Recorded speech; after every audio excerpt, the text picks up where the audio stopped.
Hello बच्चों, selection point के YouTube channel पर आपका बहुत बहुत स्वागत है। और अब हम पढ़ने जा रहे हैं हिस्ट्री की चौथी क्लास। ठीक है, जिसमें हम आज वेदांगों के बारे में बात करेंगे।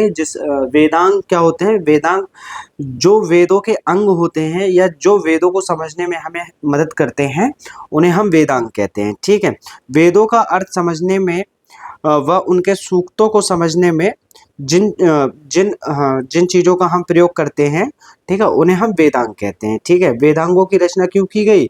वेदों को समझने के लिए वेदांगों की रचना की गई है। ठीक है, अब वेदांग कितने होते हैं जरा देख लेते हैं। वेदांग होते हैं 6।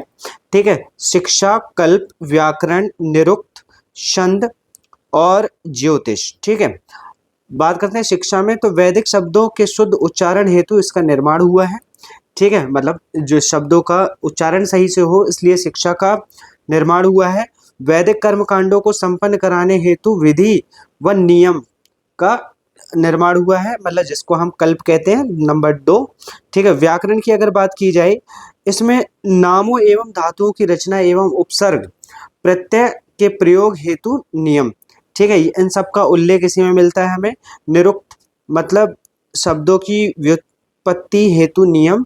ठीक है, यह भाषा शास्त्र का प्रथम ग्रंथ माना जाता है।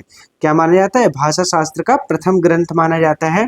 यास्क ने निरुक्त की रचना की थी। ठीक है, निरुक्त की रचना किसने की? यास्क ने की। ठीक है, और छंद, वैदिक साहित्य में गायत्री, त्रिष्टुप, जगती, वृहति का प्रयोग किया जाता है। ठीक है, वैदिक साहित्य में गायत्री, त्रिष्टुप, जगती और बृहति का प्रयोग किया जाता है। ठीक है, अगर बात करी जाए ज्योतिष की, तो इसमें ज्योतिष शास्त्र के विकास को दिखाया गया है। इसके प्रसिद्ध आचार्य लगध मुनि हैं। ठीक है, इसके जो आचार्य हैं वो कौन है? लगध मुनि थे। ठीक है, बात करते हैं कुछ और चीजों की। जैसे सूत्र लेखन का सबसे विख्यात उदाहरण पाणिनि का व्याकरण ग्रंथ अष्टाध्यायी है। कौन है? अष्टाध्यायी। अष्टाध्यायी किसने लिखा है? अष्टाध्यायी लिखा है पाणिनि ने। ठीक है, और जो 400 ईसा के पूर्व के आसपास लिखा गया था। कब लिखा गया था? 400 ईसा के आसपास लिखा गया था। ठीक है, पाणिनि ने अपने समय के समाज, अर्थव्यवस्था और संस्कृति पर गहन प्रकाश डाला है। इसमें पाणिनि ने क्या किया है? उस समय के जो समाज था, उस समय की जो अर्थव्यवस्था थी और संस्कृति थी, उस पर विशेष प्रकाश डाला है। ठीक है, बात की जाए महाभारत की, तो महाभारत को लिखा किसने था? वेद व्यास ने। महाभारत को वेद व्यास की कृति माना जाता है। संभवतः 10वीं सदी ईसा पूर्व से 4वीं सदी तक की स्थिति का आभास देता है। ये क्या देता है? ये संभवतः 10वीं सदी ईसा पूर्व से 4वीं सदी ईसा तक की स्थिति का आभास देता है। इसमें केवल 8,800 श्लोक थे। इसका नाम पहले जय संहिता था। ठीक है, जिसका अर्थ है कि विजय से संबंधित ग्रंथ। ठीक है, कालांतर में इसके श्लोकों की संख्या बढ़कर 24,000 हो गई। कितनी हो गई? 24,000 हो गई। ठीक है, और वर्तमान में इस महाकाव्य में 1 लाख से अधिक श्लोक हो गए हैं।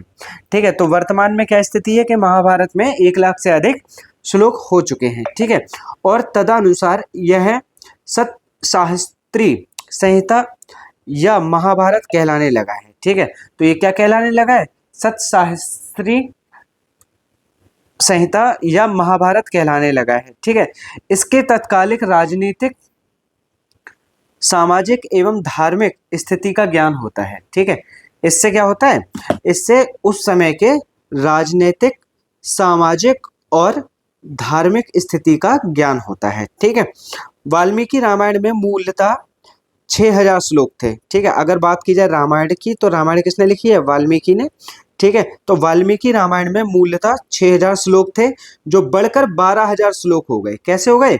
12,000 श्लोक हो गए, और वर्तमान में इसमें 24,000 श्लोक हो गए हैं। ठीक है, तो रामायण जो थी वो वाल्मीकि जी ने लिखी थी, और उस समय पर इसमें 6,000 श्लोक थे, जो बढ़कर 12 श्लोक हो गए थे। लेकिन वर्तमान की बात की जाए तो इसमें 24,000 श्लोक हो गए हैं। की रचना संभवतः ईसा पूर्व 5वीं सदी से प्रारंभ हुई थी, जिसकी रचना महाभारत के बाद हुई प्रतीत लगती है। ठीक है, अब क्या रामायण की रचना जो है महाभारत के बाद की मानी जाती है। ठीक है, राजाओं के द्वारा कराए जाने वाले अनुष्ठान और 3 उच्च वर्णों को धनाढ्य पुरुषों द्वारा किए जाने वाले अनुष्ठान और सार्वजनिक यज्ञों के विधि विधान शौत सूत्रों में दिए गए हैं। ठीक है, मतलब राजा राजा उस टाइम पे जो भी अनुष्ठान कराते थे या जो भी यज्ञ वगैरह कराते थे, ठीक है, तो ये सब कहाँ पे मिलते हैं? स्रोत सूत्रों में मिलते हैं। किस में मिलते हैं? स्रोत सूत्रों में मिलते हैं। जात कर्म मतलब जन्म अनुष्ठान, नामकरण, उन्नयन, विवाह, श्राद्ध आदि घरेलू या पारिवारिक अनुष्ठानों की विधि का विधान गृह सूत्रों में पाया जाता है। किसमें पाया जाता है? गृह सूत्रों में पाया जाता है ये सब, जिनमें नामकरण, उपनयन, विवाह, श्राद्ध, ठीक है, आदि घरेलू जो भी अनुष्ठान होते हैं वो सब ग्रहम सूत्रों में पाया जाता है। ठीक है, स्रोत सूत्र और ग्रहम सूत्र दोनों 600 से 300 ईसा पूर्व के आसपास के माने जाते हैं। ये साहित्यिक स्रोत हैं। क्या हैं? ये इतिहास को जानने के साहित्यिक स्रोत हैं। ठीक है, अब देखिए शुल्व सूत्र में यज्ञ वेदी के निर्माण के लिए विविध प्रकार के मापों का विधान है। ठीक है, ज्यामिति और गणित का अध्ययन वहीं से आरंभ होता है। ज्यामिति और गणित का अध्ययन कहाँ से होता है? वहीं से आरंभ होता है। ठीक है, अब प्राचीनतम बौद्ध ग्रंथ पाली भाषा में लिखे गए हैं। ठीक है, जो प्राचीन बौद्ध ग्रंथ जो हैं वो कौन सी भाषा में लिखे गए हैं? पाली भाषा में लिखे गए हैं। यह भाषा मगध अर्थात दक्षिण भारत में दक्षिण बिहार में बोली जाती है। यह भाषा कहाँ बोली जाती है? दक्षिण बिहार में बोली जाती है। ठीक है, इन ग्रंथों में हमें केवल बुद्ध के जीवन के विषय में ही नहीं बल्कि उनके समय के मगध, उत्तरी बिहार और पूर्वी उत्तर प्रदेश के अनेक शासकों के विषय में जानकारी मिलती है। ठीक है, मतलब सिर्फ ऐसा नहीं है कि महात्मा बुद्ध के बारे में ही हमें इन ग्रंथों से जानकारी मिलती है, बल्कि हमें पूर्वी उत्तर प्रदेश के अनेक शासकों के विषय में भी जानकारी प्राप्त होती है इन ग्रंथों से। ठीक है, आगे देखते हैं। ऐसा विश्वास था कि गौतम के रूप में जन्म लेने से पहले बुद्ध 550 से अधिक पूर्व जन्मों में पशु के रूप में भी गुजरे थे। ठीक है, मतलब वो लगभग 550 से अधिक जन्म ले चुके थे। ऐसा माना जाता है कि जब वो गौतम के रूप में उन्होंने जन्म लिया उससे पहले पशुओं के रूप में भी वो अपना जीवन व्यतीत कर चुके थे कई जन्मों में। ठीक है, जिनका वर्णन जातक कथाओं में है। किसमें है? जातक कथाओं में है। जातक कथाएं बौद्ध ग्रंथ के सुत्त पिटक एवं शुद्ध कड निकाय का 10वां भाग है। क्या है? शुद्ध पिटक के शुद्ध कट निकाय का 10वां भाग है। ये महात्मा बुद्ध के पूर्व जन्म संबंधी कथाएं हैं। ये कथाएं बुद्ध की बोधिसत्व, ठीक है, बुद्धत्व प्राप्त करने के लिए उद्यमशील हैं, अवस्था को दर्शाती हैं। ठीक है, ये कथाएं बुद्ध की बोधिसत्व अवस्था को क्या करती हैं?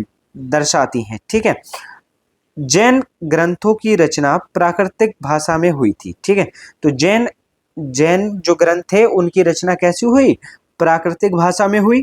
ईसा की 6ठी सदी में गुजरात के वल्लभी नगर में इन्हें अंतिम रूप से संकलित किया गया था। ठीक है, इन्हें क्या किया गया था?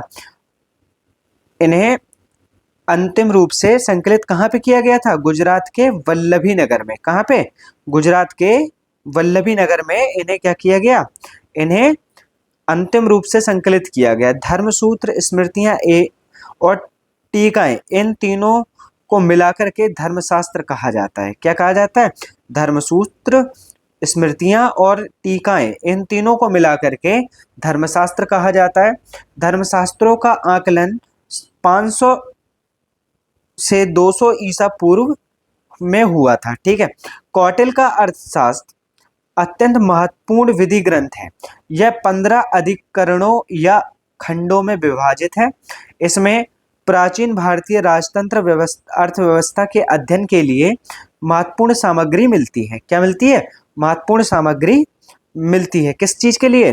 अर्थव्यवस्था के अध्ययन के लिए। ठीक है, कालिदास ने काव्य और नाटक लिखे जिनमें अभिज्ञान शाकुंतलम सबसे प्रसिद्ध है। ठीक है, तो अभिज्ञान शाकुंतलम किसकी रचना है? कालिदास जी की रचना है। किसकी रचना है? कालिदास जी की रचना है। कुछ प्राचीनतम तमिल ग्रंथ भी हैं जो संगम साहित्य में संकलित हैं। राजाओं द्वारा संरक्षित विद्या केंद्रों में एकत्र होकर कवियों और भाटों ने 3-4 सदियों में इस साहित्य का सृजन किया। ऐसी साहित्यिक सभा को संगम कहते थे। क्या कहते थे? संगम कहते थे। किनको कहते थे? जो साहित्यिक सभाएं थी उनको हम संगम कहते थे उस टाइम पे, ठीक है। इसलिए इस समय लिखे गए संपूर्ण साहित्यिक संगम, ठीक है, साहित्य के नाम से प्रसिद्ध हो गए, ठीक है। इस टाइम पे जो भी साहित्यिक संगम थे वो साहित्य के नाम से प्रसिद्ध हो गए। क्यों? क्योंकि उस टाइम के साहित्यिक सभा को संगम कहते थे, ठीक है। आगे आगे बढ़ते हैं। संगम ग्रंथ वैदिक ग्रंथों से, विशेषकर ऋग्वेदों से भिन्न प्रकार के हैं, ठीक है। ये धार्मिक ग्रंथ नहीं है। इसके अंतर्गत अनेक कवियों ने मुक्तकों एवं प्रबंध काव्यों की रचना की है, ठीक है। क्या की है? मुक्तकों एवं प्रबंध काव्यों की रचना की है, जिनमें बहुत से नायकों, वीर पुरुषों और नायिकाओं का गुणगान है, ठीक है। जिनमें क्या है? बहुत से नायकों, मतलब जो मेन कैरेक्टर होते थे, ठीक है, उनका गुणगान है और नायिकाओं का गुणगान है, ठीक है। संगम साहित्य के प्रमुख ग्रंथ हैं तोलकाप्पियम, ठीक है,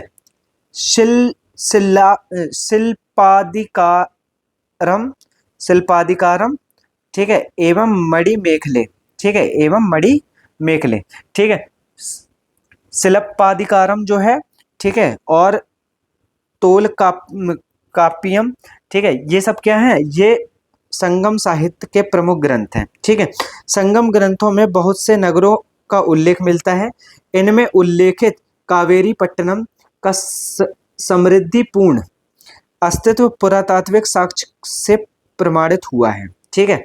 तो मतलब क्या है? जो कावेरी पट्टनम है, ठीक है, इसका समृद्धिपूर्ण अस्तित्व पुरातात्विक साक्ष्य से प्रमाणित हुआ है, ठीक है। बात करते हैं ईसा की आरंभिक सदियों में प्रायद्वीपीय तमिलनाडु के लोगों के सामाजिक, आर्थिक एवं राजनैतिक जीवन के अध्ययन के लिए संगम साहित्य एकमात्र प्रमुख स्रोत माना जाता है, ठीक है। ठीक, तो क्या हुआ कि ईसा की आरंभिक सदियों में प्रायद्वीपीय तमिलनाडु के लोगों के सामाजिक, आर्थिक और राजनीतिक जीवन के अध्ययन के लिए संगम साहित्य एकमात्र प्रमुख स्रोत माना जाता है, ठीक है। तो देखिए हम लोगों ने लगभग साहित्यिक स्रोतों को पूरा निपटा लिया है, ठीक है। और ये चैप्टर जो है साहित्यिक स्रोत, इतिहास के प्रमुख स्रोत, ठीक है, ये अपने अंत की ओर है, ठीक है। बस अब इसमें जो अगली वीडियो में हम डिस्कस करेंगे वो होंगे हमारे कुछ चीनी यात्री, ठीक है, जिनकी वीडियो मैं कल लेकर के आऊँगा, ठीक है। कल आप लोग जुड़े रहेंगे हमारे साथ और कल हम इस चैप्टर को ख़त्म कर देंगे, ठीक है।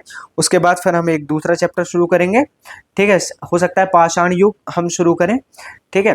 तो लेकिन अभी आज की वीडियो में बस इतना ही है, ठीक है। आपको अगर ये वीडियो समझने में कोई भी परेशानी हो रही है तो आप हमारी पुरानी वीडियो की लिंक मैं जो डिस्क्रिप्शन में दूंगा आप उसे भी देखें, ठीक है। और उसे देखने के बाद आपको ये वाली वीडियो देखनी है, फिर इसके बाद आपको पूरा समझ आने लगेगा, ठीक है। तो दोस्तों पढ़ते रहें, खुश रहें, ठीक है। तब तक के लिए धन्यवाद, ठीक है। मिलते हैं कल फिर से एक नए वीडियो के साथ।